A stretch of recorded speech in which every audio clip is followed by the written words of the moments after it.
அனைவருக்கும் வணக்கம். இப்போ ஆர்டிஇ மூலமாக சேர்ந்த மாணவர்களுக்கு நீங்கள் இந்த வருஷத்துல இந்த ஆர்டிஇ கேன்சல் ஆயிடுச்சு, அதனால் நீங்கள் வந்து நார்மல் ஸ்கூல் ஃபீஸ் கட்டணும், இல்லை வந்து கவர்மெண்ட்லேருந்து எங்களுக்கான பேமெண்ட் வரல, அதனால் நீங்கள் ஃபீஸ் கட்டணும் அப்படின்னு சொல்லி நிறைய ப்ரைவேட் ஸ்கூல்ஸில் ஆர்டிஇ ஸ்டூடெண்ட்ஸ் கிட்ட ஃபீஸ் கட்ட சொல்லி கேட்குறதா கம்ப்ளைண்ட்ஸ் வருது.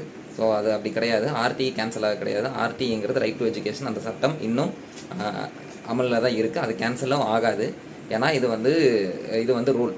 இதுக்கான பேமெண்ட் கவர்மெண்ட் சைட்லேருந்து வரல, இல்லை ஆர்டிஐ கேன்சல் ஆயிடுச்சுன்னு சொல்லி உங்கள் ஸ்கூல்ஸில் பேமெண்ட் கட்ட சொல்லி சொன்னாங்க அப்படின்னா நீங்கள் தாராளமாக கல்வி துறையில் நீங்கள் கம்ப்ளைண்ட் பண்ணலாம். அந்த நம்பர் வந்து 14417, அதாவது 1447. இந்த நம்பர் கூப்பிட்டு நீங்கள் கம்ப்ளைண்ட் பண்ணலாம்.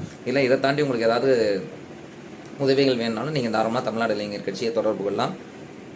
அது போக உங்களுக்கு தெரிஞ்சு யாராவது ஆர்டி மூலமாக படிக்கிறாங்க, ஸ்டூடெண்ட்ஸ் படிக்கிறாங்க அப்படின்னா, ஸ்கூல் பேரண்ட்ஸ் இருக்காங்க அப்படின்னா அவங்களுக்கு இந்த வீடியோஸை வந்து ஃபார்வர்ட் பண்ணுங்கள். ரொம்ப யூஸ்ஃபுல்லாக இருக்கும். நன்றி, வணக்கம்.